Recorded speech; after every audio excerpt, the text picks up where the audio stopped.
You're listening to the FitMIND FitBODY podcast, where we explore the connection between running and positive mental health. We do this by talking to runners from all walks of life who generously share their experiences with us. So you don't miss an episode, I've created an email list for you to join. Check the show notes for more details. Without further ado, I'm your host, Michelle Frost. Let's get moving.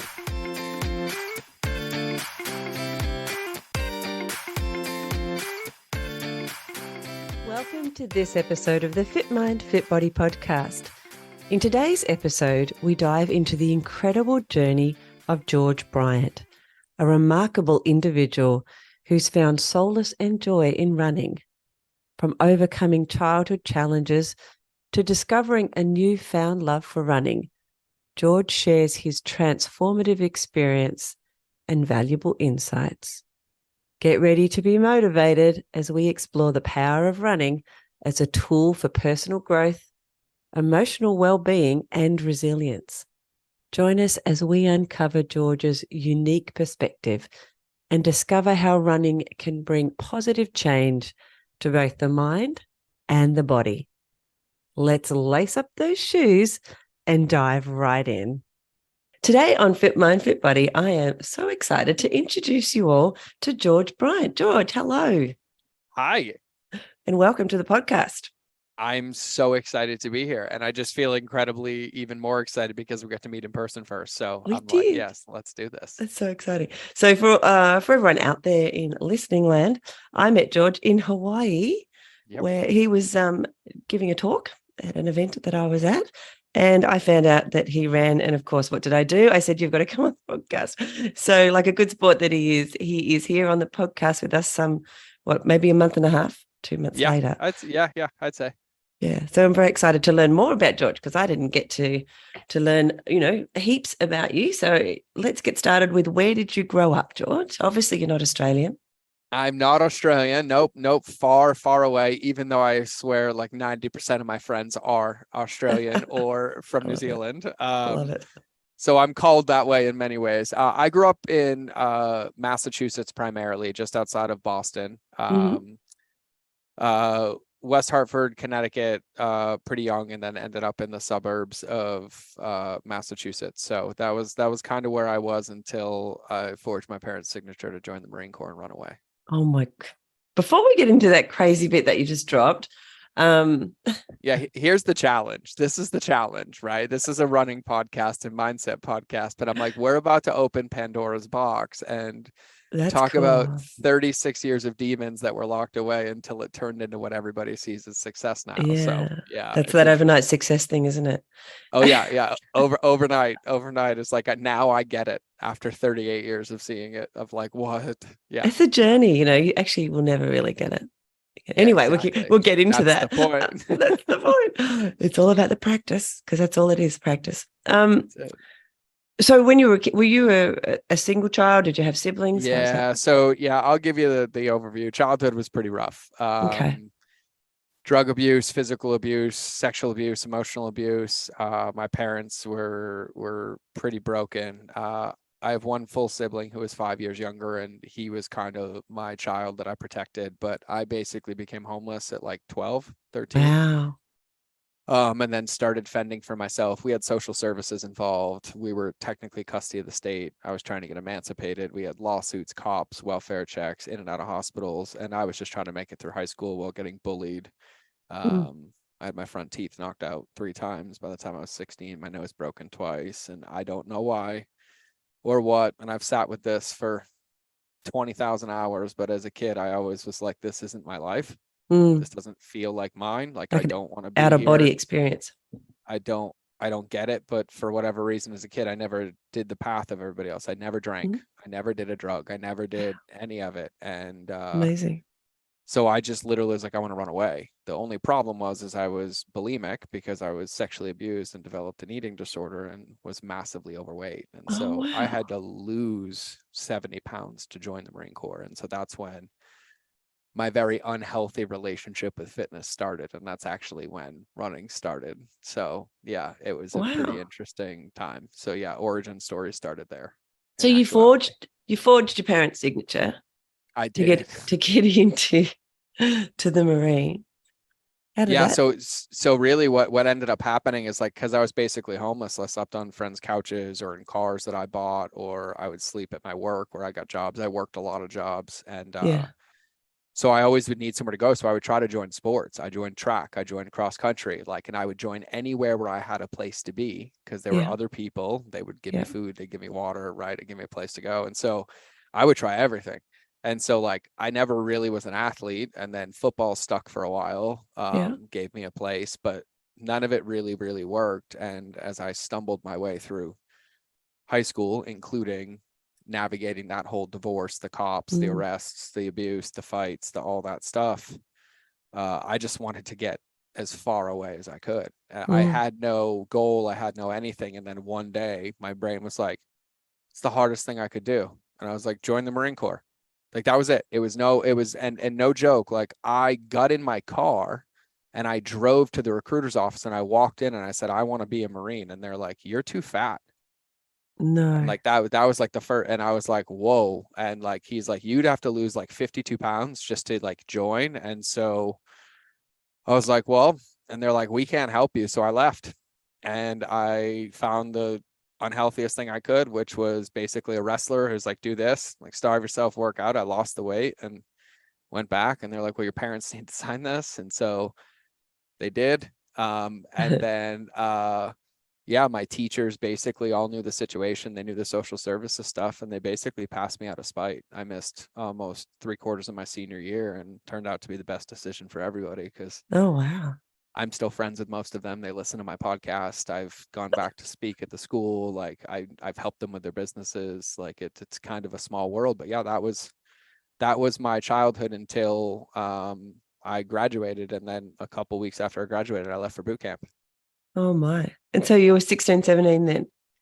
I joined when I was 17. I graduated 18, and then the only introduction I really had to fitness was once I joined. Mm. Once a week I'd go to the recruiter and they would just run us. And basically that's what the Marine Corps does. And so off I went to boot camp July 29th of 2002. And my introduction to what the physical body is capable of being pushed to and Yeah. achieving was introduced. And then you know, I came out of boot camp the lightest I'd ever been. I was probably 152 pounds. Yeah. I looked like Skeletor, but that was it. And then because I had a place and a home, I no longer had bulimia because Yeah. I wasn't overweight anymore. And so fitness became my new drug. Yeah. And it just so happened that in the Marine Corps, it was forced on me twice a day anyways. And so whatever was forced, we did, and that became my escape. And so that was kind of like my introduction to fitness, was for the function of becoming a Marine. Do you remember what you thought or felt about the Oh, I hate exercise element? You hated it? I hated it. Mm-hmm. I mean, I can Mm-hmm. tell you to this day, I do not know why, as a child, as whatever, I always loved physical activity, but running, no way. Now, just for the record, I'm pigeon-toed, I'm 5'7", but I'm built like a fullback. Um, I have a lot of issues and injuries. I almost lost my legs in 2004 from, Wow. things like that. And so there's like a lot of stuff. And so, my relationship with fitness and specifically running is now a very much love, holy moly, I'm glad I stuck to this my whole life. But back then it had so many different veils. It was an escape mechanism. It was a coping mechanism. It was a tool. It was my Mm-hmm. job. It was an emotional release. It was a place for me to punish myself, but it was also a Yeah. place for me to love myself. And it really depended on the external stimulus that was happening around me, right? Because I was in, Wow. preparing to go to war, right? Like I then, joined the Marine Corps in 2002, and then by the time I was done with boot camp, Marine combat training, and my schooling, that's a year. And then Mm. 5 months later, I was deployed for 13 months of my life to Somalia. Oh wow. And so it was always this really interesting journey. And so I never had one, but because I was bullied most of my life, I had Napoleon complex like you wouldn't believe, but that's the only way I knew how to survive, right? Like as a kid, it was like, if I didn't get my own food, I wasn't going to eat. If I didn't make my own money, I wasn't going to do it. So I was like, all right, well, I'm small, let's get big. And so I got obsessed with bodybuilding. And then, I go to Somalia, 175 pounds, and a year and a half later, I come back and I'm 220. And Wow. all I did was eat and lift and eat and lift and train because I was deployed, right? It And just so that's what you do. happened I got injured when I was there, and I got what is called I got bilateral exercise-induced compartment syndrome simultaneously. Wow. And was misdiagnosed. And so when I flew home from that deployment, about 6 hours after landing, I was on an operating table because I had blood clots everywhere. And then they proceeded to do the first fasciotomy. And after it was unsuccessful, said, we're going to have to amputate your legs. And I said, fudge off. I asked for a second opinion, and I was blessed that a civilian doctor was like, I can't fix you. I can put a Band-Aid on this. You'll probably never walk again.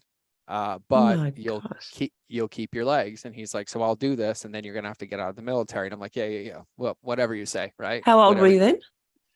I was 21. Oh, Lord.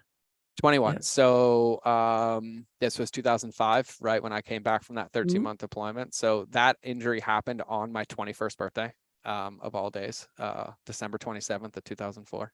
Wow. In Somalia. So come back and then get the first surgery, get the opinion, and I say, great, do the surgeries. So the Marine Corps gives me 12 months to do the surgeries and everything. And that's when my life really spiraled out of control because I got addicted to opiates. Oh, Because I had to have 4 fasciotomies and each one was done separately. So it was fasciotomy and pain. then debrided twice a day until it was closed 2 weeks later, make a recovery, and then do it again, then do it again, then do it again. Eesh. And Ouch. so 4 times over 6 months, and then a PCA pump in my spine, every 6 minutes. And so I was in a wheelchair and I got to my heaviest, which was 277 pounds. Wow. So for all my Australian people, that's like 130 kilos. And as you 130. said, you're like 5'7", you're about I'm my height. 5'7". Yeah, I'm your height. Yes, yes. Mm-hmm. And so life was pretty dark. And that's when I attempted to take my life, and I overdosed. And I woke up the next day, and things changed perspective a little bit, not instantly, but basically about 2 months later, the Marine Corps said, hey, you have about 2 months to make a recovery or else you're getting kicked out. And I, at this point, had nowhere to go. There was nothing to go back to. And I was still in the Marine Corps healing, but because it was my job, physical therapy became my job. Yeah. And I was assigned there, and I had this one physical therapist, and I owe this woman my life. She was the meanest 4'11" Asian woman I've ever met in my fucking life. Excuse my language, but I have to. And like, no matter what, they're like, well, you have to go to physical therapy. So 8 hours a day. And the first thing this woman does is she's like, well, you got 60 days to figure out how to run 3 miles in 28 minutes. Because that's what you Wow. have to do to pass. And I'm like, I haven't walked in a year, right? Like I've been basically healing. And she's like, here we go. And she literally would not put shoes on me. And 8 hours a day just worked me. And I mean, everything that you can imagine, from mobility to stretching to balance to walking to water to flat feet to barefoot to uphill down. I mean, Oh, wow. this woman broke down every single fiber of every single part of my lower extremities because I don't have feeling from the knee down. So everything had to be relearned from proprioception wise. Yeah. And what I tell people is it's not like riding a bike, because when you get off a bike, you still have muscle memory about how to ride it. But when you lose the feeling in your legs, the memory's gone. So like, I used to be a very, very good snowboarder. I could flip, I could spin. When I Wow. started snowboarding again, it was like I'd never put it on before because there was no connection between the feelings. I had to like relearn them all. So you're not getting that impulse, that kind of this reaction. woman was kind of like a blessing, and she literally was like, you need to do this, and signed me up for a friggin' triathlon in Hawaii and made me basically do this every day. And then we hit the 60-day mark, and I passed my physical fitness test by 31 seconds or something, and barely. I mean, I was torturing myself to run. And my boss was like, you have 6 months. You just bought yourself 6 months, get it better. And so she kept working with me. And then sure as shit, did a sprint triathlon and I won my first one. And That's so, amazing. and I was What? like, oh, let's keep doing triathlons. And so then I lived in Hawaii, which happened to be perfect. So then I did, triathlons at a half Ironman, did the Honolulu 30K, did all Wow. that. And then that led me up until I ended up getting deployed to Afghanistan. And then in that process, I lost my father to cancer and went through a whole lot of stuff there and, Mm. closed a lot of childhood wounds. And that's when really Yeah. things started to get into perspective. And I'd say my relationship with fitness changed in a good way. Okay. Because in Afghanistan in 2009, 2010, after that deployment, I ended up with like 7 traumatic brain injuries and some other things. And so I witnessed a lot of death and things out there that put things into perspective. And Yeah. I found paleo and CrossFit, and it gave me an outlet and it made me feel better. And it helped me started to heal my eating disorder because I was still bulimic while I was deployed. It was how I dealt with the stress Yeah. of combat and all that Mm-hmm. stuff and having Marines and all that. And just something clicked. And that's when I actually came home from the Marine Corps and accidentally became an entrepreneur because I realized that if I taught myself how to cook paleo, Yeah. and I documented it, it would hold me accountable to eating that way. And nobody would know that I was just trying not to be bulimic, but I was just, documenting this food journey. So that's kind of how I started as an entrepreneur. And then Wow. in that process, the Marine Corps is like, hey, after that last deployment, the brain injuries were bad. I had bleeding on my brain, fluid on my brain. I would pass out instantly. I would be unconscious for 18 hours. Like it was bad. I went through nerve blocks, stem cells, injections, surgeries. I mean, you name it. Like we tried to mitigate it, and my body was just like done. And so they started a medical separation board on me, which meant I was done. It wasn't retirement. I wasn't getting Yeah. benefits. It was like, hey, it's been a good 13 years. Wow.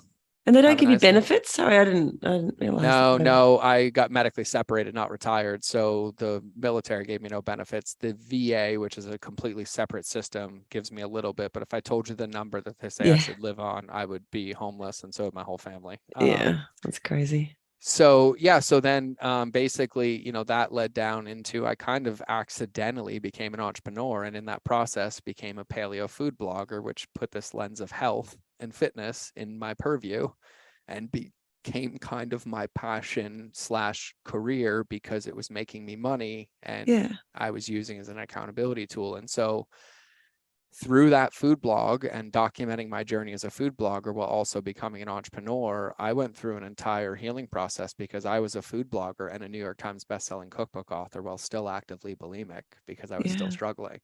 So I was teaching people health while I was living differently. And so eventually, after building up all the fame and success, I came out publicly about it. How And did I that how shared did my that work in your struggles. head? You know, that This was easy for me. I mean, I'm an addict through and through. And for mm, me, I take the path of least resistance, which is hide in plain sight. mm, So wow. I had a 6-pack. I ran 3 miles in 16 minutes. I could do 40 pull-ups. I could deadlift 600 pounds. I could squat 500 pounds. I ate clean that you could see. So on paper, You nobody looked good. questioned anything. Mm, yeah. Nothing. And so nobody saw the pain pill addiction. No, I functioned, right? And Mm, I always did enough to function. And that was my life. And that's how I survived as a kid, wow. growing up with abuse and drug Yeah. patterns and drug abusers and people coming in. It was reading people and figuring out where to position myself to not get hit or to not get beat or to not incite a fight. And so that was like my whole life. So why did you decide to reveal what was behind the curtain? I lost everything multiple times, including my family and Mm-hmm. the demons of the past, which was the childhood, which I never worked on. And then I went into the military and I was rewarded for that trauma and then Mm, benefited from it. And then I went from that to entrepreneurship and I just left a trail of dead bodies behind me. mm, And all I ever wanted was for people to feel important and cared for. But I didn't realize that until I figured it out for myself, I was just going to hurt other people while trying to do it with the best intentions. And mm, so it took my soon to be ex-wife, who's still my best friend, being pretty much 7 months pregnant and us, about 4 weeks away from bankruptcy and me losing it all and walking away and getting into really dark times after hospitalizations in and out and having on paper what everybody said I should. I was a New York Times bestseller, #1 app in the world, every car, every house, and I was more miserable than I'd ever been in my life. oh wow. And so I went down into the jungle and I spent some time alone, and I had clarity that I'd never had before, that nobody else agreed with. And I made a decision. And so I came home, and in 24 hours, I gave away that entire company that I built. I deleted social media, which was like 2 million followers. I Wow. deleted my phone number. I deleted my email, and I disappeared off the internet. And I went to work on me and my family for 3 years because I realized that's all I ever wanted, and I had it, and I was running away from it all, Yeah. and it was avoidance. And so it was a really, really big life lesson, one of many that I've had, which started to really give me an understanding that that whole journey, that whole existence I'd had through fitness and life and survival gave me this incredible toolbox Mm. of resources to really Yeah. know myself, but I had to use them as a tool, not as a tool of punishment, not as a Yeah. tool of Or as a suffrage, but crutch. like, Mm. hey, it's just you, right? Like at the end of the day, like this is a game of you versus you. Like the only relationship I'm guaranteed to have for the rest of my life is the one that's in the mirror. Mm. That one's here and it's not going anywhere, right? And I realized that in fitness and in these moments, and even when I was in the dark times, and even when I was in like the hardest of it, and even if I was using the tools as a form of punishment, I was still finding relief and some level of self-awareness and identity Mm. in those tools. Like there was something that was still bringing me back to it, that was making me want to care about my body a little bit more, right? Yeah. Or making me always wonder, like, should I run or should I not? And it really just boiled down to like really getting gentle with myself. And I think you said it earlier when we alluded to this, but like really understanding that, for lack of better terms, it's never been about the trophy or the medal or the Mm. time. It's about the preparation before the race. The race doesn't matter. It never Yeah. does. All it Yeah. is a mile marker, right? It's like, oh, Mm. here's my barometer. Got it. Noted. Yeah. Next, right?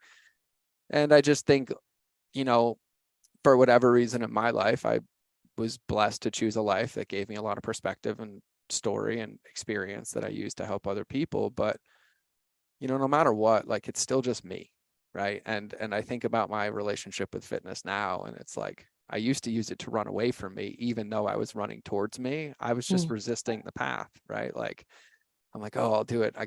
Nope, I gotta do it harder. I gotta make it hurt more. I can't do it in silence. I can't, right? It was just all these like little things that would add up over time. And I missed the whole part of the point, which is like, this is just a way to connect with myself. Yeah. Like, it's just the way to be, right? Like, Yeah. just to like, I'm gifted with this beautiful F1 race car that can win any single race, and I'm never going to get another one. But like, I need to get to know it, right? Like, Yeah. I need to know how it works. Like, I need to know how the pedals work and how it responds in the cold and in the rain and in the wet and when it's tired. And I really got to understand it if I want to use it. And I feel like that's for me what fitness is now, because I feel like running, for example, I have the most love relationship with it, even though the information I find in it isn't even always so lovely, Yeah. right? It's like, but I can't hide from it, right? Like it's the moment I walk out this office door in that mountain range and I'm like, hey, I'm running for 50 minutes. And that doesn't mean fast. That doesn't mean slow. It means whatever keeps me moving. And I'm 3 minutes in and I'm like, no, you should go back to the office. Like you got this to do and this to do. And I'm like, Oh I'm my gonna find gosh. you, I right? And I'm so like, know that little conversation. right, right, that conversation. And you know, I feel like that's what it is for me now. It's really, it's like this hyper fast awareness into who I am in that moment, Mm. like to how I feel about myself, to like how I'm relating to the world, about how I'm relating to myself. Like my relationship with running is directly correlated to like my relationship with my emotions and myself. Because like if you ask me on my dream day, like what it would look like it would be a morning run in Montana every morning, Mm. right? And Yeah. I'm like, but if that's my dream day and I wake up this morning and I'm having resistance to it, there's an invitation for me there, right? Because I'm Yeah. like, this is my dream. This is what I said. And it's directly in front of me. Like I'm lacing up my shoes as we speak. Yeah. If Yeah. this is what I said I wanted, and now it's directly in front of me and I don't want it, Why aren't I I have a taking it? I have a different conversation to be had, right? And like Mm. for me, what I love about that is it's like an oxygen eradicator for my own Yeah. excuses, because it just forces me to be really honest with myself. Mm. And I love that relationship, like, because I love thinking about the days where I'm like, God, I just don't feel it today. I'm just going to go walk slowly up that mountain, and I start going and then I sprint and PR my time.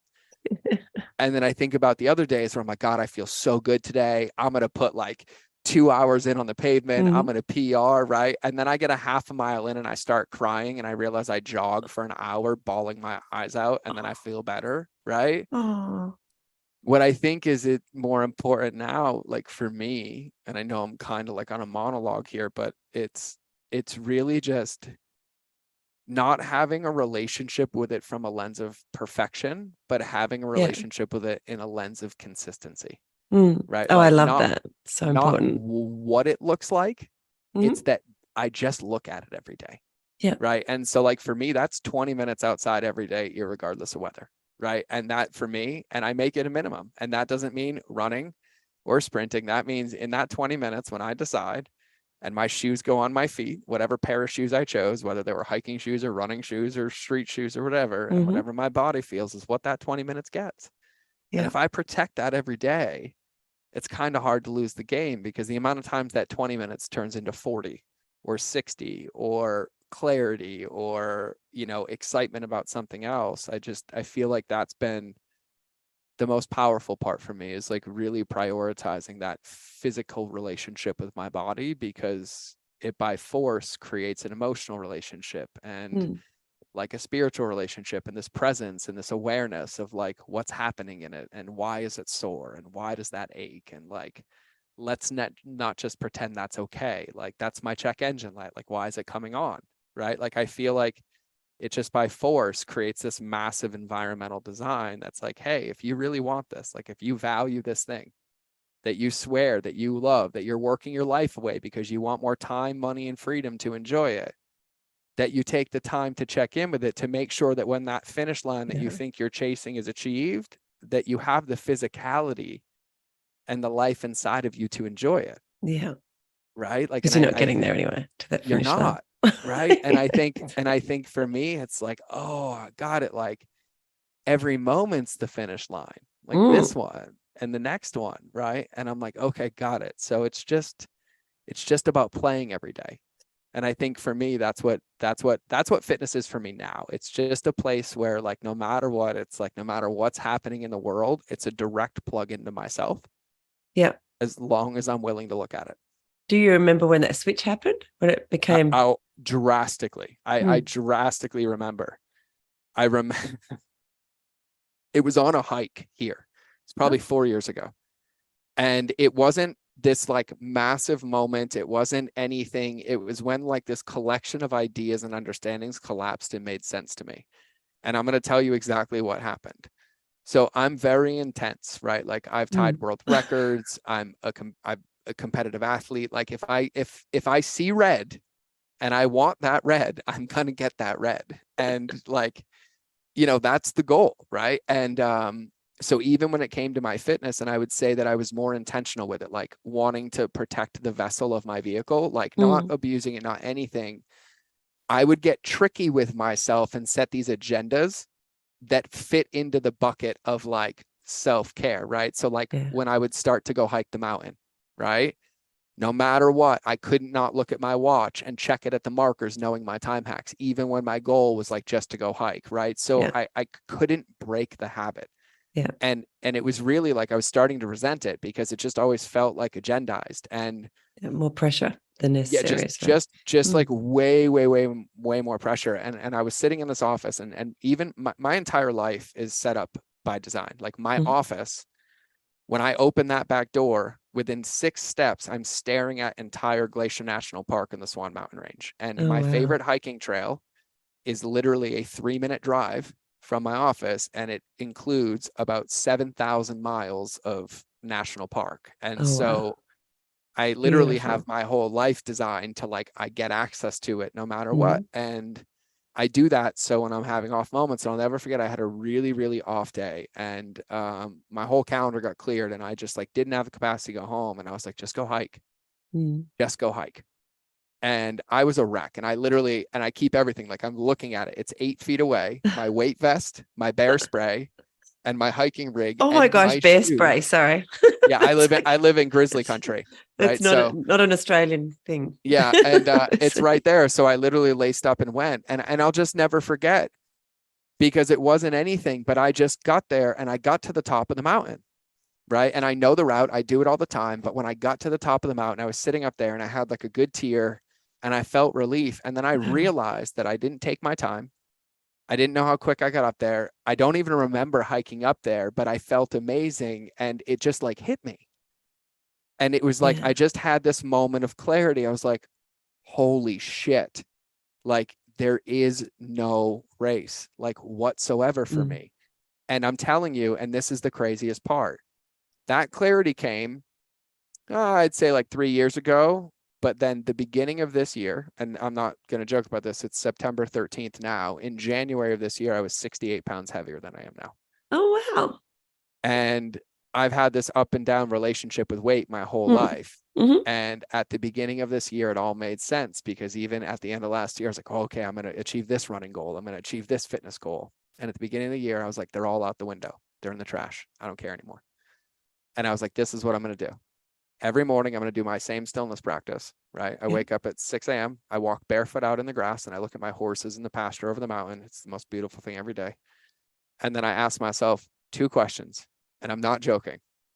How do I want to train today? And how do I want to eat today? And I ask myself that every single morning. And I only do whatever comes up. And so the one, irregardless, is 10,000 steps a day. No matter whether I walk it, run it, jog it, whatever, it's just bare minimum. And then whatever comes up in that moment. And I align myself with that. But when I choose it, I'm like, this is it today, right? This is it. There's no agenda. There's no finish line. You said a 30-minute run, go. You said go lift today. You said go play racquetball. And instead of doing it by force, I just aligned like that. And since then, I can now say I'm 40 years old. And for the first time in my life, I have a 6-pack. I'm in the best shape of my life.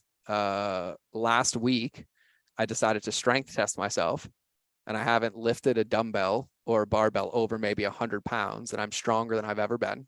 Wow. My cardio's through the roof. And if I think about it in a week, I think I equilaterally choose about 2 to 3 cardio, runny, outdoor hikey activities, like 2 to 3 like lifting cardio activities, and then like 2 to 3 fun outdoor activities, like kind of spread around with weights in between. And it's just this really random spread. But if I look at it in like a month, those run days, I'm like, somewhere between 3 and 6 miles. And so if I track it, I'm still getting many, many miles in. But like some days I'm like, God, I just feel like going on a 7-mile hike today.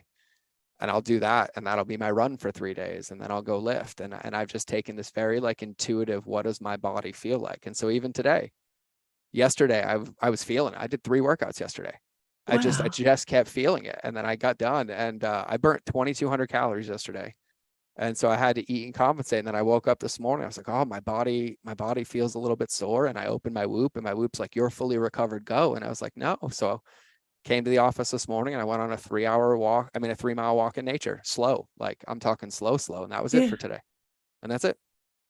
And so it's just this very like intuitive approach to my body. And so I go out in nature every morning, no matter where I am. Bali will be no different. Dallas was no different. And whatever I feel like, and I just go with it. How do you do that in a structured way? Do you do it? Do you have like 2 hours set aside in a day that is to do these kind of things? So here's what I'm so glad you asked this. So I have to give like an entrepreneurial answer because I'll paint the picture. So I have a model that I use that I made for myself for my daily activities, right? Consider it like my daily requirements to survive as a human being, right? I make these for me and my clients who are all entrepreneurs, right? But in mine, I break them down into 4 buckets: my mind, my body, my state of being, and my business.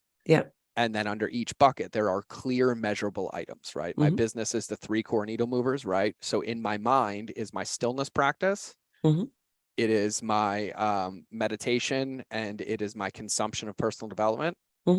In my state of being practice, it is personal development exercises, future self journaling, and some stretchy stuff there. In my body, it is physical movement, intentional nutrition, and then sleep. And so I have something measurable in each one, right? So for me, I made a model that I call the wedge of expectations. And I'm gonna cut straight to the chase with this one, and I'm gonna give a life lesson. So I referenced earlier that I attempted to take my life, and Yeah. and people ask me why things make sense to me now. Well, when I was in Afghanistan, after that happened years later, and I lost my father, and I'd seen what I'd seen, I had this moment of clarity where I realized I didn't want to die.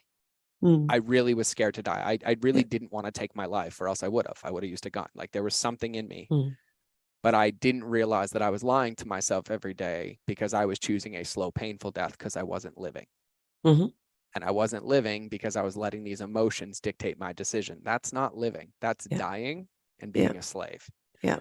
And so I had to get really, really honest with myself, right? And I was like, okay, cool. And so this is what I did. I was like, all right, well, you want to live. So you got to cut the oxygen out of that one, and you got some responsibility. So I asked myself 2 questions, and I said, in each one of these areas, right? So in my stillness practice, and I was like, on my dream day, paint the picture. I have $100 million in the bank. I live in my property. I do everything.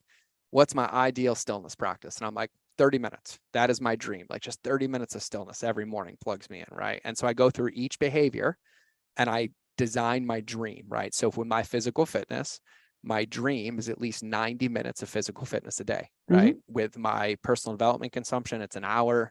I have a measurable ceiling. I call that the ceiling for everyone. Then I ask myself the hard question. And I say, on my absolute worst day, when I walk out of my house, my dog gets run over, my business partner steals my wife, my bank account, and leaves me homeless with my 2 kids, and I realize I don't want to die, but I know that these behaviors are guaranteed to move me closer to my goal. What is the minimum I can commit to on that day? Okay. And that I call the floor. Tricky question. And so, because that's when people drop the ball, isn't it? Like we often say this on the podcast for the running. When shit is going down in your life, you go, I don't have time to run today because shit's going down. And the only reason is because everybody has a plan until they get punched in the face. And the only benefit to the military is they punch us in the face 100 times before we go on deployment, so we know what to do. We don't know what to do, because what ends up happening is we make the plan in our conscious parasympathetic brain.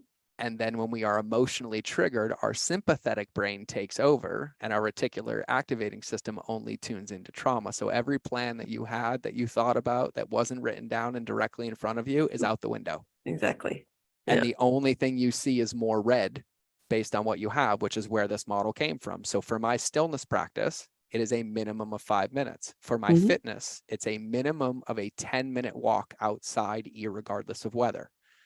For my breath work, on my dream, it's an hour. On my minimum, it's 5 minutes. And so my goal every day is to hit my floors. And if I hit my floors every single day, I win. So if you look at my calendar and you look at my schedule, I know my core needle movers in my business. So in my calendar, my morning time has that chunk of time. The time is protected. What I do in the time depends on what feels best in that moment. And so I allow myself that leeway. And so I don't measure in days. I don't measure in weeks. I don't measure in to-dos. I measure in outcomes. And for me, the consistency and flexing the muscle and using it intentionally is way better than not using it or putting it off, right? And there is no tomorrow. Like, my friend of mine wrote a book called The Little Book of Clarity. It's on toxic thinking, right? I'll start on Monday. I'll do it next week. There is no freaking next week. It's just now. It's now, right? It's all we have. It's like, if you're upset and you're watching Netflix that you're not happy with your weight, hit pause and go for a 20-minute walk and watch it on your phone. It's called habit stacking. It works, right? Like, there's always this kind of way. And so for me, what I realize is these moments where I know my physical health is important to me, right? Like, I know I want to be here and do double backflips with my great grandkids. I want to be doing those things, right? It's just in moments when things get hard, I don't remember. And then when I don't remember, I make reactive decisions that make it harder for me to do the thing that I can't remember. And so it's really just about having a plan, but also setting yourself up to win. Because we end up moving the starting line on ourselves, right? Because if we think about it, we'll be 7 days into a running routine, and then we'll look at the calendar because we had an off day and we're like, shit, I don't have an hour. I'll go tomorrow, instead of being like, you know what, I'll just go for 10 minutes. Because when we move it till tomorrow doesn't come. And then once that momentum is broken, it's hard to get back on. But if instead of being like, well, screw it, instead of protecting perfection, let's protect progress. let's just go for 10 minutes, or let's go for 15, or let's reprioritize. We're just giving ourselves the tools to remember what's important to us when we can't, when things Yeah. are upset or when things are overwhelming. And so for me, what I thought about as an entrepreneur, for me and all the entrepreneurs I coach, is I'm like, what are those behaviors that, if done every day, irregardless of where they're applied to, will have a benefit no matter what happens? And for me, that happened to be with my mind, my body, my being, and my business. And so if I'm at 9:30 at night and this really, really happens, and I'm way behind in my day because a client had a meltdown and my account got shut down, right? And I'm sitting on my couch and I open my sacred light keeper quadrants, that's what I call them, my sacred light keeper quadrants for the I love it. day, and I check them every night, and it's 9:30 and I feel like shit, and I look at it and I'm like, yeah, and I didn't hit my floor for my movement today. Number one, I know why I feel like shit. Yeah. Number two is I know directly in front of me that I'm choosing to not take the path to my success. And so I stand up, I put my shoes on, and I walk my happy ass outside, and I go walk for 20 minutes. Awesome. And I have until 11:59 p.m. every single night to hit that list in integrity. And here's the hardest part. And this is the part that I didn't like. That piece of paper is a guaranteed roadmap to my success if I follow it, irregardless of how I feel. Mm-hmm. Winning the game comes down to, am I going to do it more often than not when I don't feel like it? And I that's love where the that. game is won. There's different personalities too. Like I've just I'm almost up into a year of a streak running. Like I've run every single day. I've done at least 2 kilometers, but I'm I training love for that. ultras and stuff. So I don't just do 2Ks, but when I've got a cold at the moment, so I'm being nice to myself and mostly just doing 2Ks for this week, but I'm doing it every day. But my personality, when we were kids, we talk about star charts here in Australia. I don't know if they do that in America, but, to try and get kids to establish really good behaviors and things like that. I have in my office at home at the moment, I'm traveling as well. I have a little thing, a chart where I tick it all off. And that really works for me. So personality wise, that reward for seeing that clicked off every day and being able to look up there and go, oh, I'm up to whatever I am now, 335 or something days in a row is, I get a reward when I look up and see that. So I wonder, are there some people that doesn't work for that kind of? No, it's a human thing. I mean, like everybody should go follow Andrew Huberman if you don't, but pick Andrew Huberman. I love him. He's awesome. Pick James Clear, pick human psychology, pick cognitive behavioral therapy, cognitive processing. It all comes down to the same thing. The consistency, like the atomic habits and the momentum is actually where confidence comes from, right? Confidence is a byproduct of consistency, which builds confidence, and that confidence in the consistency is what keeps you going. That's what everybody calls motivation. That's what motivation is. It's when your consistency matches your workout and you have confidence in it. Not that it's going to work every time, but that you have a play and you'll execute it till it works. That's where motivation comes from. It's when you can see that your math equation has the ability to equal the result, right? Or that your recipe might taste like that at the end, right? And I think that that's what it boils down to, right? Because I even think about this, right? Like I struggled with fitness and weight for so long, but that's like me saying the fork made me fat. No, it didn't. It's that in that moment, I was disempowered and felt helpless over the ability to put that fork in my mouth because I didn't have another choice. I didn't have willpower. I didn't have a backup plan for whatever reason, right? But we overcomplicate the process so much because I use this to teach a business lesson all the time when it comes to customer journey, but you think about it and it's like, if I have 2 clients and they both want to lose 100 pounds, right? And client A comes to me and I'm like, all right, client A, here's your workouts, your supplements, your meal plan, your camera, your gym membership, and your plan. Do this every day and I'll see you in 12 months, right? And then client B comes in and I'm like, hey, we got a year together. None of this matters. All we're going to do is drink 16 ounces of water tonight and we're going to go for a walk for 10 minutes a day for the next week. And we're going to do this every day for the next 12 months and we'll see what happens. Only one of them is going to lose the weight, going to keep it off, going to build the habit, going to build the momentum, and the other one's not. Right. And this really boils down to a game of consistency and a hard life lesson that I learned. It wasn't that I didn't know the path to success. It's that self-sabotage gave me the illusion of control, because when you think about it, Success is a game of inputs and outputs, right? If I really want to look a certain way, I measure my macros, I plan it out, I eat it, I move my body, I sleep, and I rest. Yeah. It's crystal clear and on paper. If I want to get better at running and I want to go from couch to 5K, I can follow a crystal clear 12-week plan and I will finish a 5K no matter what if I follow it. Yeah. So it's never about that we don't know how to get there. Especially in this day and age too. Like the knowing how to do it. There's too much information almost. For me, and this is only for me, it was that I had a fear of what happened when I achieved it. Because I didn't know who I was without the story of having to chase something.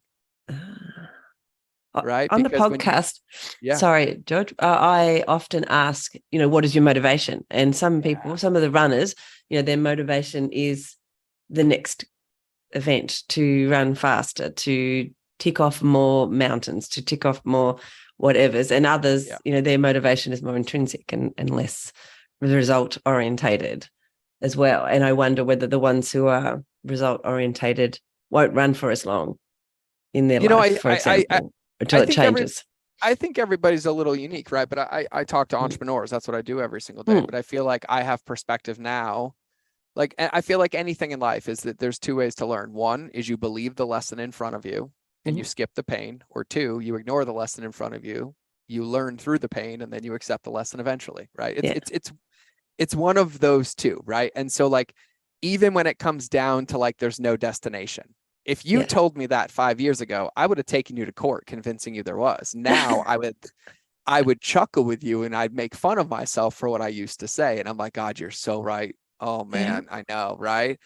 And so I think for everybody, it's interesting. And for me, if I have to pick something for somebody to have an agenda with, physical fitness will be one of them. Since I think it's one of the greatest, most underutilized tools that humanity has for regulating the nervous system, emotions, stress, therapy, adrenal release, cortisol release, all that stuff. Everything. Just to name a few. I have an entire theory on why, but that's a different thing. But I really, really think that, I can only speak for me, and I've always had, motivations, and I spoke to some of them earlier. I had motivations to work out to prove to myself that I was capable, right? I had motivations to work out to process an emotion, right? Like I have all these different motivations. And I think really, irregardless of why, I think our intention is what's important, and it's not changing it, right? It's not like, oh, well, I was going to work out today because I just wanted to punish myself, so now I'm going to change it. No, it's the moment that you see it, you already changed it. It's just having an awareness to make sure that like you're honoring this, right? It's like if you're like in a race and your body is the race car and you're in third place and you're on the final lap and you're going a little slow and you need a pep talk, you're not going to grab a sledgehammer and go smash the thing and tell it to win the race. You're going to honor it and you're going to be like, hey, I know there's just a little bit left in there. You're going to find it. And even if you don't, you're going to be okay. Right. But we don't take that same approach to ourselves. And we got to remember, like, physical fitness for me, like the motivation is to develop a really, really integrous relationship with myself. Like the physicality of my body is the greatest thing that I have. The more aware of it I am, the better I can exist in this space, the better I can function, the better I can use it, the longer it will last me, the more I take care of it, the better everything gets. Like, it's the only thing that I have. It's very, very important. It's there in my brain. It's the only thing. there is nothing, right? And like here's the thing too, like biologically, we're the only mammals that do not have like a built-in release process for adrenaline and stress. Like if you watch an antelope after it gets attacked, or a gazelle after it gets attacked by a lion and it escapes, it literally shivers instantly and then stops and then starts eating grass. It shakes it out of its body. Just relaxes it. What people don't understand about human beings is like the reason people rebound, or that every piece of research that you study tells you to sweat for at least 10 to 15 to 20 minutes a day, is because that is the human body's only actual natural built-in tool to regulate stress and emotion and to release your adrenals and regulate your cortisol. And it just so happens if you do it outside, you get other benefits. And so like, for me, like, I feel like if you're given DNA, you almost should be required to be physically fit every day. But we have this thing called free will and free choice. And I think it's because people don't realize the consequences of there is no tomorrow and you don't get this back. Like, it's a compounding interest that is only ever furthermore depleting. Mm-hmm. It's never buying back. Mm. Right. And so I just think whatever your motivation or reason is, if you find one, and I don't care if it's an addiction, I'm going to want you to take it anyways, because eventually we'll turn it. But at least we have one that's supporting you regardless. And it just so happens that sweating regulates your emotions and your nervous system. And I've yet to meet somebody who's in the most emotionally unhealthy state and then go for a run and never come back and be like, I feel better. They always do. Yeah. And then they come back. It goes so far beyond the physical that, and you said lots of physical things that happen then and touched on some of the other things that go on, but it's so much more than just the physical. Well, for me, and the reason I said that is because like if you use an addiction, the physicality of it will eventually force the levels below it. But like what I love about it is that like when I'm not in a good mind space, like this morning, I had a lot of trouble sleeping last night. I have a lot of stuff coming up. I have like a 4-day international travel trip coming up, right? And I woke up this morning and my mind was not feeling, those steps and those things. And even when I asked, my body's like, just take it easy, right? But then here's what's funny. The moment I got on the treadmill, right? And I just walked really lightly today, 3.3 miles an hour, right? I did 3.33, 3 incline, 3.3. And that's what I did because it felt right. But about 3 to 4 minutes in, I noticed that my physical body was sore, but starting to warm up, and my mindset started to become really, really happy. And then I'm like, oh, I'm so glad that I did this. And I was like, oh, isn't it funny how you almost convinced yourself you shouldn't? And then, so for me, it's another one of those like environmental designs to where like I've become a victim of my own rumination so much in my life that I realize that the solution is always action first. Yeah.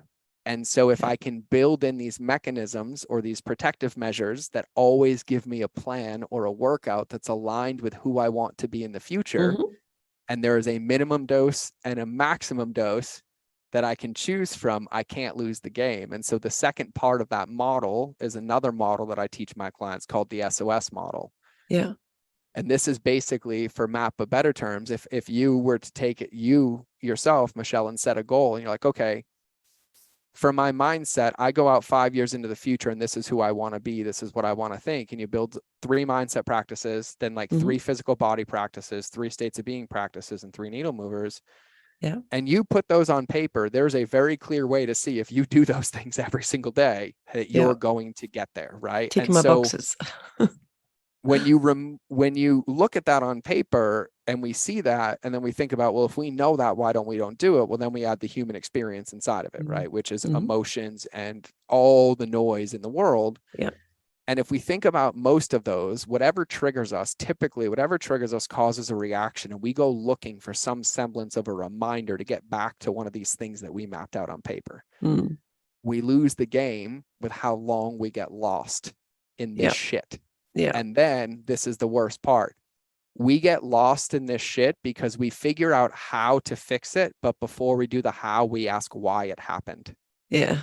And what's so funny is that the why is getting in the way of actually mitigating it. And so then I was like, okay, well, if I know these behaviors, I have these 3 in their business, this in their mind, their body, and their state of being.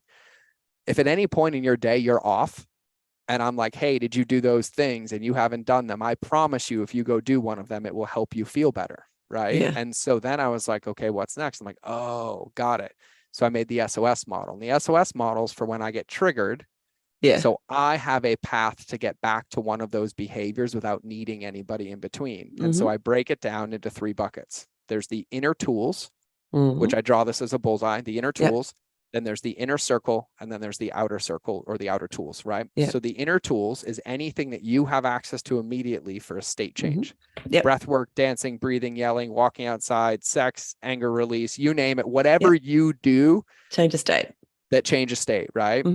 You list those out 1 to 5 in order of effectiveness, right? For you. Number 1 for me is always breath work. Number 2 is always outside of nature, right? Like I know mine so detailed. Number 3 is a specific song that I have anchored, right? So I literally write inner tools and I label them out 1 through 5. And then at the top, I write, set a timer for 5 minutes. When complete, if not through, call number 1 in inner circle. So that's how the inner tools are done. So then the inner circle, you list up to 9 people, and this is important, 9 people that hold you accountable to your potential that do not believe your story. Okay. And so these people are my business partners, my confidants, my friends. And Yeah. so they know that if I ever text them or call them with the word lighthouse, that something's happening and I need a reminder to come back. They also Yes. know of my inner tools, and they also know of what I do in my life. And so Yes. here's the scenario and why this matters. I was in this office one day and I had two sales calls back to back to close two separate $100,000 consulting deals. And they were both yeses already. These were collection calls. And about a half an hour before I got on those calls, I got an email from my attorney saying that we had just lost a trademark lawsuit and the bill was like insurmountable. And my business partner in that company has a wife and 3 kids who just bought a new ranch and car. And I don't pull money from that company, but this was on me. I couldn't get a hold of anybody, didn't do anything, got on those 2 business calls, was not in a good place. Both of them pulled the deal from me. No. So it was about $240,000, and then had a meltdown when they both said no. So I called my wife, panting, hyperventilating, breakdown. And all she says is, "Did you call the attorney?" And I'm like, "No." I hung up the phone. I called the attorney. And he picked up. He said, "I can't talk now, but if it's about that thing, I handled it already. You don't have to pay anything. It was a misunderstanding. You're good." And he hung up Wow. on me. And I realized that for that 3 hours, I caused $240,000 of emotional damage based on a false emotion. Yeah. Yeah. And I was like, this can never happen again. And so this SOS model was made. So there's the inner tools, then the inner circle, and then the outer tools or outer circle. And the outer tools or outer circles are resources that you don't think you need often, but you always forget to collect in one place. Oh, that's my attorney. That's my accountant. That's the content guy. It's just a tool chest. Think of it as your yellow pages. And so in your phone, open up the notes section, and the pinned note is SOS. And when you open it, it lists all of those out. And then I screenshot it, and it's the background of my phone. And then in my messages, the top 9 in my iMessages are those 9 people that I look at 300 times a day. So even if I don't have to text them, I see them every time I open my text messages. And so then if I'm in my office and I'm like, okay, cool, here's my workout today, here's my run plan, here's my mindset, and I'm sitting here and I'm ruminating, I'm like, shit, I got to SOS it. So I set a timer and I have 5 minutes to get through the tools. And if I don't find my way back to one of those workouts, I have to call one of those people. And I have to say, hey, I'm stuck here. I'm not doing this thing that I said I wanted to do, that I told you I wanted to do. And here's the thing that I'm not doing. Can you please help me? And at that point, I'm embarrassed. So most of the time, I don't pick up the phone. I put my running shoes on and I walk my happy ass out the back door. And I'm like, I'll tell them later, right? And to your point earlier, this game is one when we have evidence collection to see our progress and to see our momentum, right? This game is not one when we look at what's in front of us that feels insurmountable, because we also forget that the better we get, the bigger the gap and the longer the time to get the breakthrough.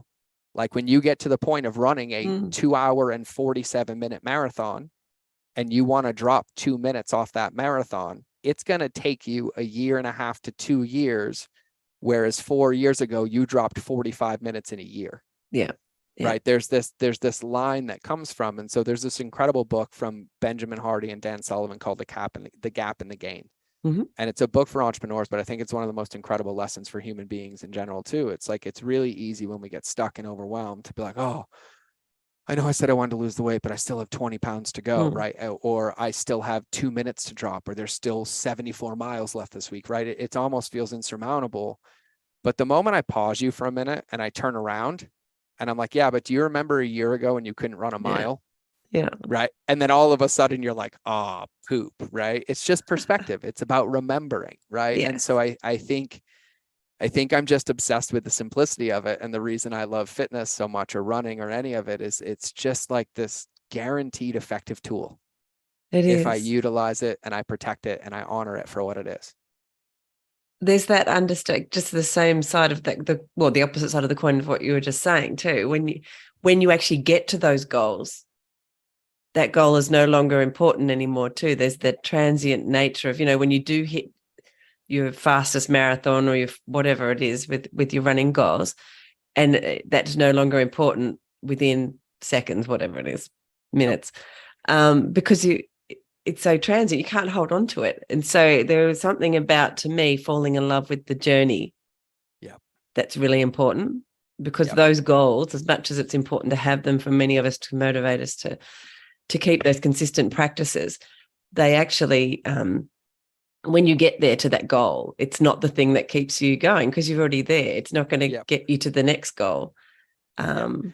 Well, like, let's be honest, man. When I'm training for a race and I'm in the thick of it, right? And I'm like pushing myself at like peak week, and I'm like, boom, and I'm pushing. No part of me is like, I'm doing this because I'm gonna win the race. Yeah. No, there's a part of me, I'm like, there's a part of me that just forgets I love the process, right? Yeah. Like that, you're like, this is what it's really, really all about, right? Like it's, and I love accomplishments. I love achievements, right? The weird thing for me is like telling my life now. I told somebody this the other day.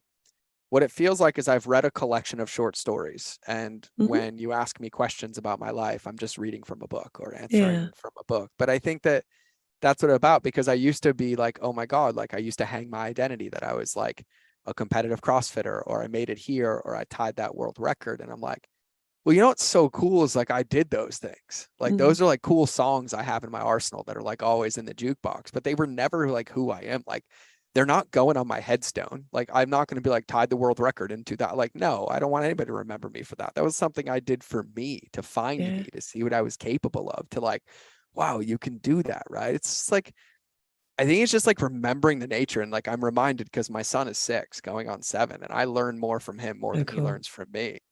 And like his relationship with fitness and just playing and being able to move his body and free and flip. And I'm like, that's what this is all about, right? It's like having that relationship so we have that awareness again with our bodies like our kids do, and having that ability to play with them and use them. And I think fitness is probably one of the most effective tools for adults to incite play in a way that's almost masked as a cool thing adults do to have your physical health. But we're getting you to play again. We're getting you to be in your body again. We're getting you to be connected to the things that matter, you and your body and the world moving. Like, I just think it's so powerful.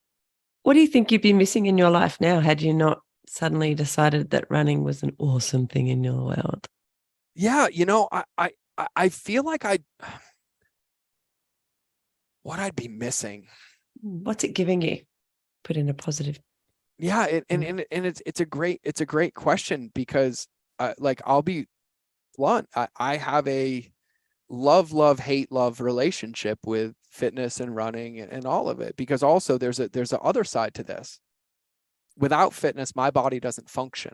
Right? Like if I don't use it, I lose it. Like I have a cane and a wheelchair and handicap plates in my car, and I don't have feeling in my legs from the knee down, and I'm not supposed to be able to walk. And the thing for me is that there's also other times that I feel like I'm a slave to it, because without it, I can't function. But there's times I'm tired and just want to take a day off, or, do. So I have this really interesting perspective with it. But I feel like I'd have nothing. I feel like what it is a constant reminder of what matters. And I'm really big on meaning. And like, I think about, the last, 6 months of my life or 3 months of my life for the things that I'm going to reflect back on. And I just can't think of a moment where I'm ever going to be upset that I took care of my body and it allowed me to function better or be here longer or play more. But I can think of millions of instances where I could be like, God, I wish I trained that day, or I wish I stretched, or I wish I ate better, or I wish I slept more, right? Like, and I've yet to find a shred of evidence to not choose those things, because they're so aligned with what I want and what matters. And so I feel like I'd be lost, because it feels like the fastest path to have a safe relationship with myself. It feels like one of the most effective tools, bonding mechanisms, places to connect with me and nature, to know my body. Like I feel like I would struggle knowing myself, because I don't have outlets like many other people do. And because of my life of survival, everything was always about figuring things out on the move. And what I love about fitness and that is like, it's just this pursuit of possibility, and it's unlimited potential. Like I think about it all the time. Like I was on a run the other day. I'm like, maybe I should do an ultra. I'm like, you don't want to do a fucking ultra. Like, come on, dude. And then I'm like, but you could, right? And it's like, I think it's fun to dance with that curiosity. And I feel like it keeps me childlike at heart. And I love the fact that like I'm 40 years old, but I literally feel like I could outrun a 6-year-old. I I know I love that. physically can't, but like I feel like that belief Yeah. is that thing that it keeps that spark, that aliveness. Like, and then in those moments where I'm like, God, I did that. Like, Jesus, like to think that I'm 40 and I've experienced the pain that I've experienced and the trauma that I've experienced, and I'm in better shape in some areas than I was when I was physically healthy and uninjured. Like, that's crazy. And it's like, I don't know. It's like, I feel like we get issued this sculpture and we're like, you can make your own David and you just have to take care of it. And you can sculpt it into this machine that like accomplishes like anything that you want it to accomplish. So I don't know. I just feel like people are missing if they don't have it. I feel like it should be something that's taught at school, a bit like brushing your teeth is, Well, in that it becomes every our day. son's schooling was chosen because of that. He's in an all outdoor school. Oh, I love that. So like as a part of their curriculum, they do regular school curriculum, but they also have to have a garden. They have animals. They go on walks and do yoga every day. And they incorporate mindset and mindfulness and physical Oh, that's tools as wonderful. well as into education. And so like, yeah, it's huge for us. I mean, like, here's the thing, like it's saddening to me because like if you go look at United States, like physical education commercials from like the 1950s, people thought they were boot camp.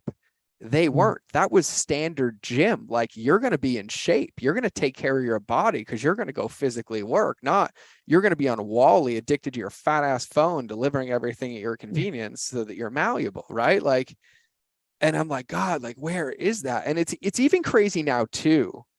Like, I don't know if you ever experienced this, but like, I find it shocking that like I'm 40 years old and then people are like, they think it's crazy that I'm in shape like this rather than like celebrating the fact that I'm in shape like this. Like, why is I'm it like, 53 and a mother of 5, and I'm in yeah, shape like this. no, I know you are, but like, And I'm a sure you grandmother. see it. I know, but I'm sure you hear it. They're like, I can't believe you run as a grandmother. I can't believe you do that with Yeah. 5 kids. Like, why is the standard belief that like physical healthiness is unachievable or something crazy instead of like the norm? It's crazy. I mean, I talk to people, a lot of my friends are runners, and I speak to lots of people on the podcast. So the people that I surround myself with tend to be more like me. But yes, outside of that sphere, I do hear those I think it's comments. interesting because I live in a completely different world that is all entrepreneurs, which is Yeah, funny because physicality is like one of the hidden secrets to being good, but yet it is the number one thing that they all sacrifice. exactly. So true. Right. So Yeah. like I feel like like you're in the world, but like even hearing this, like I hear from them, they're like, how do you work out? Like, I don't have time. I'm like, you don't have time not to. Exactly. That's more true than anything you've said. It's actually, Like, you actually and don't have time not to. and my buddy Alex Sharfin says this so eloquently, and I could never say it better, but he says this to entrepreneurs all the time. He says, you don't have the business you want because you haven't become the person to run it. Ah, I love that. And like in the personal, back in my old dirty little secret days of being a personal development coach, like one of the first concepts that we teach is most human beings lose because they go do, be, have. If I do these things, I'll be this person and I'll have these things. But in Yeah. actuality, the only permanent change Got to is be, do do have, have. right? And you take like, Benjamin Hardy with like Be Your Future Self Now, or Personalities Impermanent, or Nicole LePera's Do the Work, the holistic psychologist on Instagram. And they're literally roadmaps for future self journaling to do that work, to Yeah. like map it out and to be that way. And I feel like everybody, like I struggle to think of an area of life in any area where like you can't win by having this agenda of like increasing your physicality of some way, Yeah. whether it's through mobility or movement or stretching or running or breathing or swimming or like just anything that really gets in. It's just being in touch with you. Like, to me, it's that we are all that doing actually takes us further away from who we are. We're not in touch with who we are and what's going on with us, whether it's physically or mentally, emotionally. Yeah. We're kind of running away. God, that question you asked me earlier is still going for me. Like, what would I be missing or not have? Like everything. Like I'm even thinking about it right now. Like I went on a run the other day, and like, I still practice this muscle of intensity, like my tachometer. Like one of my wisest teachers, Dr. Jeff Spencer, he's an Olympian. He's responsible for 70 gold medals at the Mhm. Olympics. But he's a mindset coach. And Yeah. he taught me this principle. And he's like, this is the only thing that you have to understand that makes the difference between a champion and somebody who strives to be a champion. He's like temperance. Oh, He's like, wow. champions understand that every day it's only about 70% because you only sprint once every 4 years. The rest of Yeah. the time, it's about consistency. And he's like, that's where the game is won. It's 70% over and over and over again. I love that. That's And awesome. I've never gotten off of it. And it just feels like it's so in reach. And here's the other thing I asked too, is like, what's it hurt to try? Mm, Like, what's the worst that could happen? Like, what's the worst exactly. that could happen if you're like, you know what, for the next 30 days, I'm going to be outside moving my feet on the pavement for at least 15 minutes, whether I walk, crawl, run, or jog, but just to see. Like, what's the worst that could happen? If you're like 15 minutes a day for 30 days, right? But then on the other side, like, what's the best that could happen too, right? And you Open got the to door. give yourself a Mm. chance to win the game, right? And here's Yep. what I think this is how I tell my clients how the universe works. When you do all these things, when you do all this work on yourself, when you put all this stuff into the world, you're making deposits in the bank of reciprocity. But your willingness to get on the field every day is where you stick the ATM card in to withdraw it. And until you're on the field, you can't get any of it back out. And the Love it. field comes from doing the behaviors and the things that we know must be done, Yes. irregardless of if we feel like doing them. And that's how the game pays us back, because Mm. you think about revenue. Revenue is a product. 1 Yep. + 1 = revenue, right? You think about fitness, you think about weight loss, you think about achieving a goal, you even think about winning a medal at a race. You still have to remember that the time you got was only a byproduct of your preparation and race day. Mm-hmm. And so even if you want to adjust the time and change the goal and you think it's about that, you're still going to have to go make an adjustment to either preparation or race day Put more and in. get back to 70% to make that squeak out. So I just Yep. think it's an important thing. And I love that you do this and talk about this, but I think what it is it's just giving yourself the ability to really build that deep connected relationship with yourself. And I think in Yeah. the world that we live in a world where every ounce of your time is being competed against for somebody else's agenda to have your attention. Yep. And quite Especially now. frankly, Oh my gosh. In this and quite, modern quite time. frankly, one of the easiest and only places that you are guaranteed to not hear the noise of anything else is when you're working out. Yeah. We're so disconnected. Yeah. Because In our modern life. So you're in your body. You're there, right? I Like, love that. yeah, good luck sprinting up a hill when your heart rate's 170 and thinking about how upset you are at that email you got. No, you're trying to keep your lungs in your chest and your body will thank you for it. You're being very present, very in the Yeah. moment, aren't you? Yeah. I love Yeah. that. Oh, George, I know I'm looking at the time, I'm very mindful of it. We can do another one. We will need to do another one, I think, because Let's do it. we could dig so I could deep talk into to you some all of this day. stuff. I love it. It's just amazing. Can I ask you Always. what I wanted to say? Do you think you'll run forever? I mean, it seems like a I silly do. question at this point. Facts.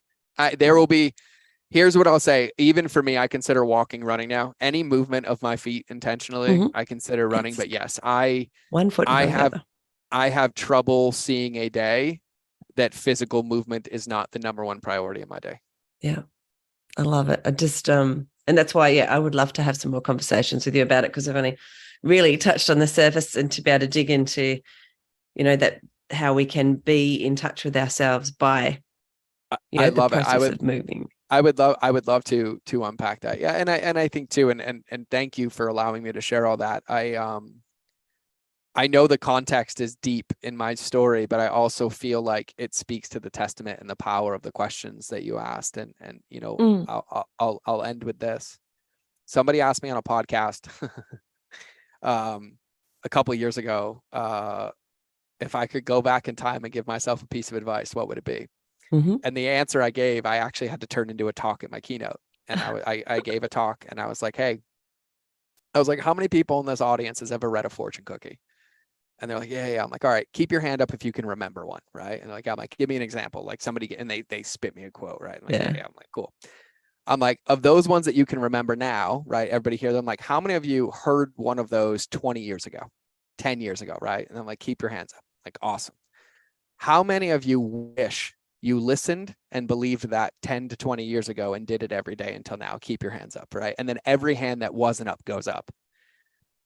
No matter which way you slice it, no matter which way you cut it, this is always going to be a game of simplicity and consistency. Yes, And I am exactly. telling you that the faster you get it and the faster you realize that you are guaranteed to spend a relationship with one person for the rest of your life, and it's you. And these tools give you the ability to build that. Everything gets really, really easy. But you have to remember, it's not complicated. It's not overwhelming. It's not what workout, what's the running thing. It's like, oh, in this moment, right now, what's the one thing I can go do that will get me closer? Great. I'm going to go for a 10-minute walk. Great. I'm going to go for a 15-minute run. Great. I'm going to go drink some water and lay my shoes out for tomorrow morning. It's about incremental bites over, and over again. And I promise you that if you protect them consistently, no matter whether you get this now or you get this 10 years from now, but I bet you she'll say the same thing. It's going to always come down to those base core behaviors. So remember those fortune cookies in your life, that when you lose them, they're always the ones that you wish you brought back, or they're the ones that you go back to. And one thing that I have learned in doing this and coaching literally hundreds of thousands of humans is that physicality happens to be one of those ones that everybody wishes they never let go of. Yeah, I that's wish so I didn't true. gain the weight. I wish I didn't stop running. I wish I didn't stop eating healthy. I wish I didn't. It's never the other ones. It's always that one. Yeah. And so whatever those fortune cookies are for you, if you're listening to this, whatever those ones that are resounding for you, I would pin that fortune cookie on your fridge and on your phone. And I would eliminate all the rest of the complexity, and I would just protect those fortune cookies every single day. Yeah. Oh, I love that. That's awesome. That's great advice. What tips would you give someone? I know you just gave us a bunch of tips, but if they came to you and said, George, I want to start running, you've really inspired me, where would you tell them to start? Yeah, that's a great question. And I feel so unqualified to give an answer. I'm going to answer this question, and I would say I would start walking. Yep. If you wanted to start running, I'd say start walking. Yep. And here's what I had to do. I, because of my relationship with it, needed some environmental triggers. And so outside became my default. And so my goal was walk a different way every single day, because I didn't want the monotony. And so I would just drive to a different road, and I'd walk and I'd walk and I'd walk. And I'd say the most important thing, and irregardless, especially for a beginner runner, is time. It's one of the most foundational required things to be successful in running, is to really put the foundational time in, which is slow, easy, intentional, consistent, and just allow yourself to move. And when you think about your day and how you lived your life before you were a runner, realize that to become a runner, it's not by running, it's by thinking like a runner and acting like a runner. So look for movements in your day. So when you go to the grocery store, instead of parking up front, intentionally park on the other side of the parking lot and add the steps. When you're going to take the escalator, take the stairs, and start to add these habits and these behaviors in it. If you work at a desk and you work in your office, set a timer on your phone. And once an hour, when you go on your water break, go walk 3 flights of stairs and get some extra steps in, and just figure out areas in your life where you already move, or you have this space where you can have it stack, and kind of buy these pockets of progress that you can integrate into your life. And so I'd say that would be my first tip. And then my second tip is to find something you really enjoy doing while you're in the process. And so I feel like solitude while exercising is one of the greatest gifts you can have as a human, but I also feel like it's a muscle that you have to learn how to flex and how to have a relationship with. So tough. That is actually so tough for many people. So for me, my belief is instill the baseline behavior is subconscious. You should do something else that you enjoy until that happens. Like until every day running is what you do when you don't think about it. Do something else that you enjoy until that's it. So for me, it's audiobooks or podcasts, or I make specific playlists based on my mood. And so like, if I'm feeling sad, I made a running sad, a running happy, and I literally tune my mood based on those things. And so think about fun ways. And like for me, just so everybody knows, all my running shoes are only pink. I only wear pink running shoes, and I get excited when I put them on. And then it makes me feel like I have to run faster because I know everybody's staring at my shoes and everybody compliments me on. So like you find little ways. And so make little rituals and make little habits and find ways to make it fun. And so like another way, like for example, like my coffee shop from my house is 3.1 miles away. Okay. And so I drive there every morning before I go to the office, but on Sunday mornings, I have to earn my coffee. So that means on Sunday mornings, I have to run to the coffee shop, and then I have a 3-mile walk home to drink it. And I that's how love I it. reward myself. And so I just think about these little ways where rather than be like, oh, I have to go work out today, or I have to go do blank, I'm like, oh, well, let me just run to the coffee shop today and then I'll walk back. Or let me just, oh, you know what? We have a 20-minute break. Let me see how many flights of stairs I can get in. Right. Like, and I kind of start to stack it in to make it fun, and it makes it You exciting for me. And so, play. yeah, those You would be some of introduce the tips that play. I would give. Yeah. Yeah, I love that. Play is, so important. I think we lose sight of it in our crazy lives that we Yeah. often make more complicated and more Oh yeah, because like challenging. I do it too. Play Like is even on important. treadmills, I do math games, right? Like I have to play games with myself, right? I'll make milestones, I'll make chunks, and then I'm like I do. I there's another really good book, and I'll highly recommend this book for you, by the way. But for everybody Thank you. else, there's a beautiful book called The Comfort Crisis by Michael Easter. Oh, It's one of my favorite books, and it's so applicable to running in so many ways, and so many correlations that carry through. But the Japanese have this term called, and I'm going to wrap after this, but it's a tip called masogi, right? And yeah. it's this old terminology, and it's basically their rite of passage. And it's been adapted, but with a masogi, there's a couple rules. Number one is you have to have at least a 50% chance of failure.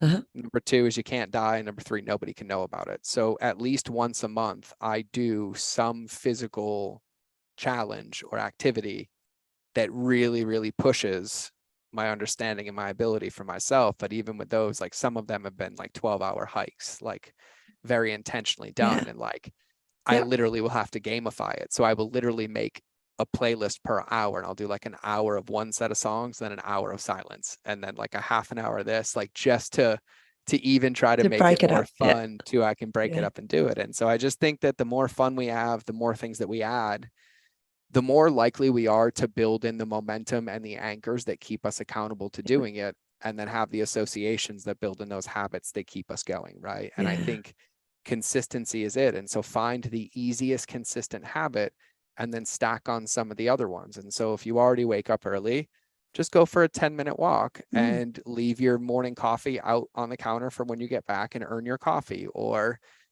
on your lunch break, before you go eat your lunch, when you start to warm up your food, go for a 10-minute walk in the sun before you eat your lunch, and look for these pockets and just find these ways to create these moments for you to experience this more and have your body fall in love with it more and get the rewards and the benefits outside of just the physical workout. Yeah. Oh, I love that. That's really awesome. Yes, I'm going to get back in touch with you, and we need to dig into some We'll do round two. Yeah, I would love that. Because I know Whatever you have to go. Want, dear. I have to go pack. I know, and you have to go pack because you're heading to Bali, coming closer to us.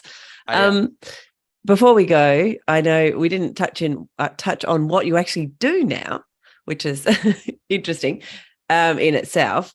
But rather than you give us a whole lot of stuff right now about it, because I know you need to go. Yeah.